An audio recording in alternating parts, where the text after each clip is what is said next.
Hiber-Nation 108.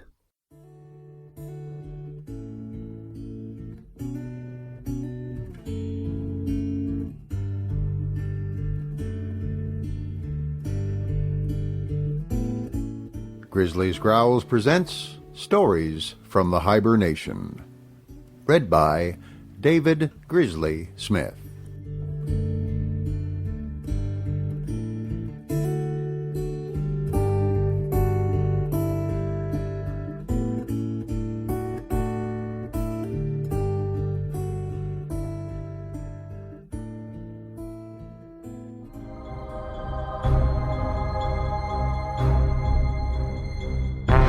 Eugenics and Other Evils by G.K. Chesterton. Read by David Grizzly Smith.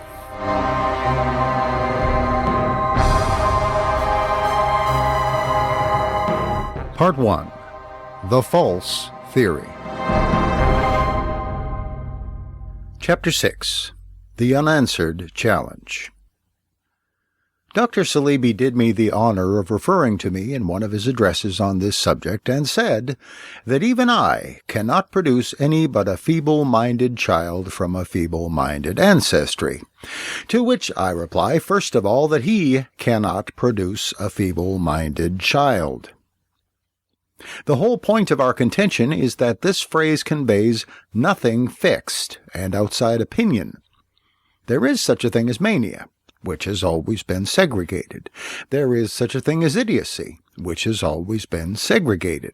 But feeble-mindedness is a new phrase, under which you might segregate anybody. It is essential that this fundamental fallacy in the use of statistics should be got somehow into the modern mind. Such people must be made to see the point, which is surely plain enough, that it is useless to have exact figures if they are exact figures about an inexact phrase. If I say, there are 5 fools in Acton, it is surely quite clear that, though no mathematician can make 5 the same as 4 or 6, that will not stop you or anyone else from finding a few more fools in Acton. Now, weak-mindedness, like folly, is a term divided from madness in this vital manner, that in one sense it applies to all men, in another to most men, in another to very many men, and so on. It is as if Dr. Celebi were to say, vanity, I find, is undoubtedly hereditary. Here is Mrs. Jones, who was very sensitive about her sonnets being criticized, and I found her little daughter in a new frock looking in the glass. The experiment is conclusive. The demonstration is complete. There in the first generation is the artistic temperament. That is vanity. And there in the second generation is dress. And that is vanity. We should answer, my friend, all is vanity. Vanity and vexation of spirit, especially when one has to listen to logic of your favorite kind. Obviously, all human beings must value themselves, and obviously there is in all such valuation an element of weakness, since it is not the valuation of eternal justice. What is the use of your finding by experiment in some people a thing we know by reason must be in all of them? Here it will be as well to pause a moment and avert one possible misunderstanding. I do not mean that you and I cannot and do not practically see and personally remark on this or that eccentric or intermediate type, for which the word feeble-minded might be a very convenient word, and might correspond to a genuine, though indefinable, fact of experience. In the same way we might speak, and do speak, of such and such a person being mad with vanity, without wanting 2 keepers to walk in and take the person off. But I ask the reader to remember always that I am talking of words, not as they are used in talk or novels, but as they will be used, and have been used, in warrants and certificates and acts of Parliament. The distinction between the two is perfectly clear and practical. The difference is that a novelist or a talker can be trusted to try and hit the mark, It is all to his glory that the cap should fit, that the type should be recognized, that he should, in a literary sense, hang the right man. But it is by no means always to the interest of governments or officials to hang the right man. The fact that they often do stretch words in order to cover cases is the whole foundation of having any fixed laws or free institutions at all. My point is not that I have never met anyone whom I should call feeble-minded, rather than mad or imbecile. My point is that if I want to dispossess a nephew, oust a rival, silence a blackmailer, or get rid of an importunate widow, there's nothing in logic to prevent my calling them feeble-minded too. And the vaguer the charge is, the less they will be able to disprove it. One does not, as I have said, need to deny heredity in order to resist such legislation any more than one needs to deny the spiritual world in order to resist an epidemic of witch-burning. I admit there may be such a thing as hereditary feeble-mindedness. I believe there is such a thing as witchcraft. Believing that there are spirits, I am bound in mere reason to suppose that there are probably evil spirits. Believing that there are evil spirits, I am bound in mere reason to suppose that some men grow evil by dealing with them. All that is mere rationalism. The superstition, that is the unreasoning repugnance and terror, is in the person who admits there can be angels, but denies there can be devils. The superstition is in the person who admits there can be devils, but denies there can be diabolists.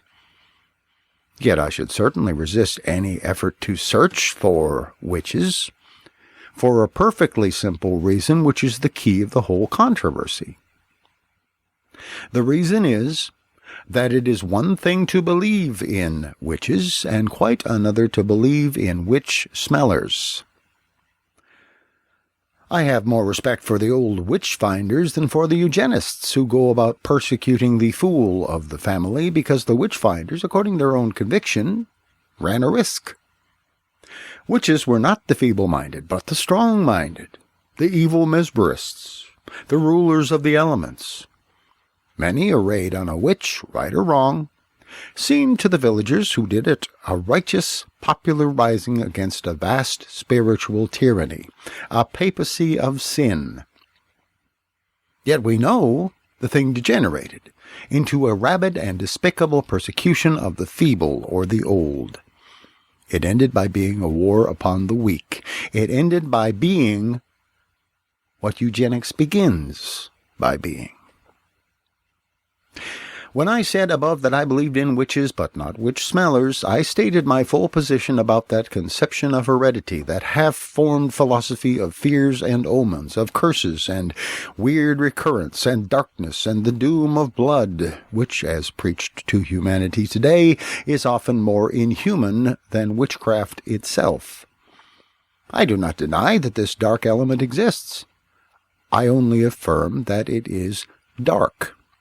Or, in other words, that its most strenuous students are evidently in the dark about it.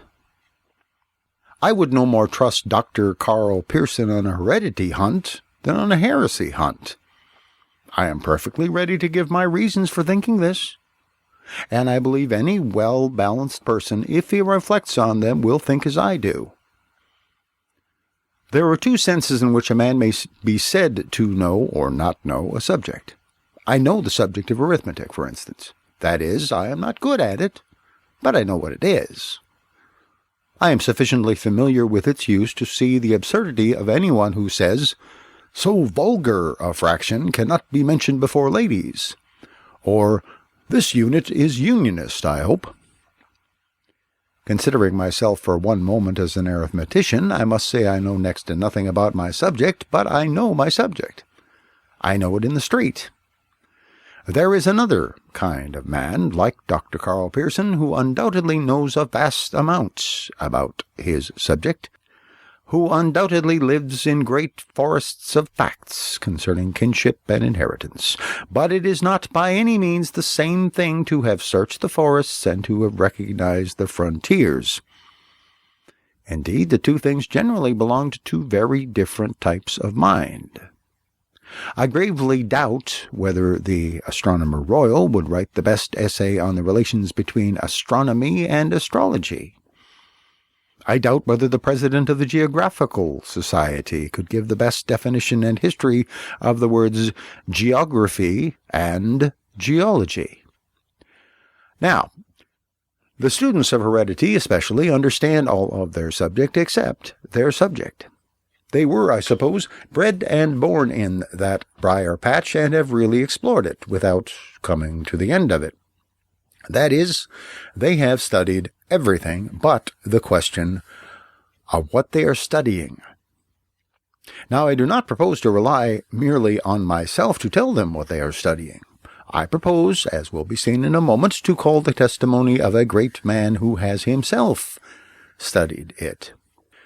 But to begin with, the domain of heredity, for those who see its frontiers, is a sort of triangle, enclosed on three sides by three facts. The first is that heredity undoubtedly exists, or there would be no such thing as a family likeness, and every marriage might suddenly produce a small Negro.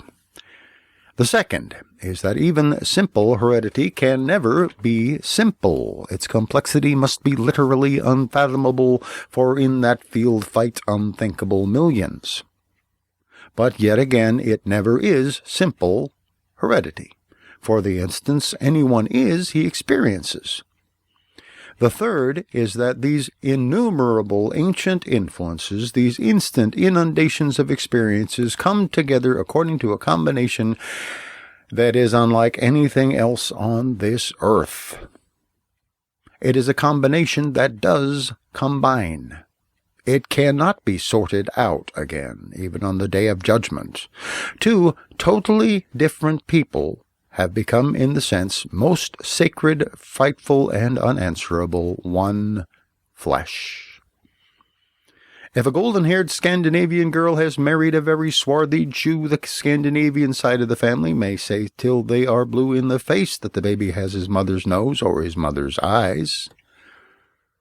They can never be certain the black-haired Bedouin is not present in every feature, in every inch. In the person of the baby, he may have gently pulled his wife's nose. In the person of the baby, he may have partly blackened his wife's eyes. Those are the three facts of heredity: that it exists, that it is subtle and made of a million elements, that it is simple and cannot be unmade into those elements. To summarize, you know there is wine in the soup. You do not know how many wines there are in the soup, because you do not know how many wines there are in the world. And you never will know, because all chemists, all cooks, and all common-sense people tell you that the soup is of such a sort that it can never be chemically analyzed. That is a perfectly fair parallel to the hereditary element of the human soul. There are many ways in which one can feel that there is wine in the soup, as in suddenly tasting a wine specially flavored, that corresponds to seeing suddenly flash on a young face the image of some ancestry you have known. But even the taster cannot be certain he is not tasting one familiar wine among many unfamiliar ones, or seeing one known ancestor among a million unknown ancestors. Another way is to get drunk on the soup, which corresponds to the case of those who say they are driven to sin and death by hereditary doom. But even the drunkard cannot be certain it was the soup any more than the traditional drunkard who is certain it was the salmon. Those are the facts about heredity, which anyone can see. The upshot of them is that not only a miss is as good as a mile, but a miss is as good as a win. If the child has his parents' nose or noses, that may be heredity. But if he has not, that may be heredity too. And as we need not take heredity lightly because 2 generations differ, so we need not take heredity a scrap more seriously because 2 generations are similar. The thing is there. In what cases we know not, in what proportion we know not, and we cannot know. Now it is just here that the decent difference of function between Dr. Saleeby's trade and mine comes in. It is his business to study human health and sickness as a whole, in the spirit of more or less enlightened guesswork. And it is perfectly natural that he should allow for heredity here, there, and everywhere, as a man climbing a mountain or sailing a boat will allow for weather, without even explaining it to himself. An utterly different attitude is incumbent on any conscientious man writing about what laws should be enforced, or about how commonwealths should be governed. And when we consider how plain a fact is murder, and yet how hesitant and even lazy we all grow about the guilt of a murderer, when we consider how simple an act is stealing, and yet how hard it is to convict and punish those rich commercial pirates who steal the most, when we consider how cruel and clumsy the law can be, even about things as old and plain as the 10 Commandments, I simply cannot conceive any responsible person proposing to legislate on our broken knowledge and bottomless ignorance of heredity. But though I have to consider this dull matter in its due logical order, it appears to me that this part of the matter has been settled, and settled in a most masterly way by somebody who has infinitely more right to speak on it than I have. Our press seems to have a perfect genius for fitting people with caps that don't fit, and affixing the wrong terms of eulogy and even the wrong terms of abuse. And just as people will talk of Bernard Shaw as a naughty, winking Pierrot when he is the last great Puritan and really believes in respectability, just as si parva licet, etc., they will talk of my own paradoxes when I pass my life in preaching that the truisms are true, so an enormous number of newspaper readers seem to have it fixed firmly in their heads that Mr. H.G. Wells is a harsh and horrible eugenist in great goblin spectacles who wants to put us all into metallic microscopes and dissect us with metallic tools. As a matter of fact, of course, Mr. Wells, so far from being too definite, is generally not definite enough. He is an absolute wizard in the appreciation of atmospheres and the opening of vistas, but his answers are more agnostic than his questions. His books will do everything except shut. And so far from being the sort of man who would stop a man from propagating, he cannot even stop a full stop. He is not eugenic enough to prevent the black dot at the end of a sentence from breeding a line of little dots. But this is not the clear-cut blunder of which I spoke. The real blunder is this. Mr. Wells deserves a tiara of crowns and a garland of medals for all kinds of reasons, but if I were restricted on the grounds of public economy to giving Mr. Wells only one medal, obsives servatos, I would give him a medal as the eugenist who destroyed eugenics. For everyone spoke of him, rightly or wrongly, as a eugenist, and he certainly had, as I have not, the training and type of culture required to consider the matter merely in a biological and not in a generally moral sense. The result was that in that fine book, Mankind in the Making, where he inevitably came to grips with the problem, he threw down to the eugenists an intellectual challenge which seems to me unanswerable, but which, at any rate, is unanswered. I do not mean that no remote eugenist wrote upon the subject, for it is impossible to read all writings, especially eugenist writings. I do mean that the leading eugenists write as if this challenge had never been offered. The gauntlet lies unlifted on the ground. Having given honor for the idea where it is due, I may be permitted to summarize it myself for the sake of brevity. Mr. Wells' point was this: that we cannot be certain about the inheritance of health, because health is not a quality. It is not a thing like darkness in the hair or length in the limbs. It is a relation, a balance. You have a tall, strong man, but his very strength depends on his not being too tall for his strength. You catch a healthy, full-blooded fellow, but his very health depends on his being not too full of blood. A heart that is strong for a dwarf might be weak for a giant. A nervous system that would kill a man with a trace of a certain illness will sustain him to 90 if he has no trace of that illness. Nay, the same nervous system might kill him if he had an excess of some other comparatively healthy thing. Seeing, therefore, that there are apparently healthy people of all types, it is obvious that if you mate two of them, you may even then produce a discord out of two inconsistent harmonies.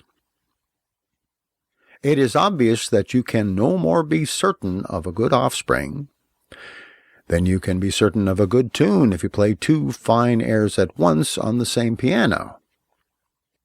You can be even less certain of it in the more delicate case of beauty, which the eugenists talk of a great deal. Marry two handsome people whose noses tend to the aquiline in their baby, for all you know, may be a goblin with a nose like an enormous parrot's. Indeed, I actually know a case of this kind. The eugenist has to settle not the result of fixing one steady thing to a second steady thing, but what will happen when one toppling and dizzy equilibrium crashes into another. This is the interesting conclusion. It is on this degree of knowledge that we are asked to abandon the universal morality of mankind. When we have stopped the lover from marrying the unfortunate woman he loves, when we have found him another uproariously healthy female whom he does not love in the least, even then, we have no logical evidence that the result may not be as horrid and dangerous as if he had behaved like a man of honor.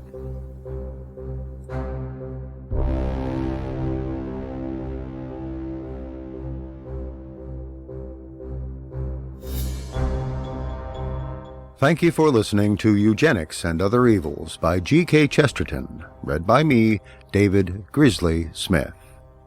Theme music for the book is Showdown by Kevin MacLeod of Incompetech.com. This book is released under a Creative Commons Attribution, Non-Commercial, No Derivatives 3.0 license. That means please make copies, please share this book, but don't change it, don't sell it, and do tell people where you got it. If you like this book, leave a comment and a rating on podiobooks.com, or comment on grizzliesgrowls.com, or anywhere else you can. Blog about it, podcast about it, tweet about it, tell everyone. Thank you.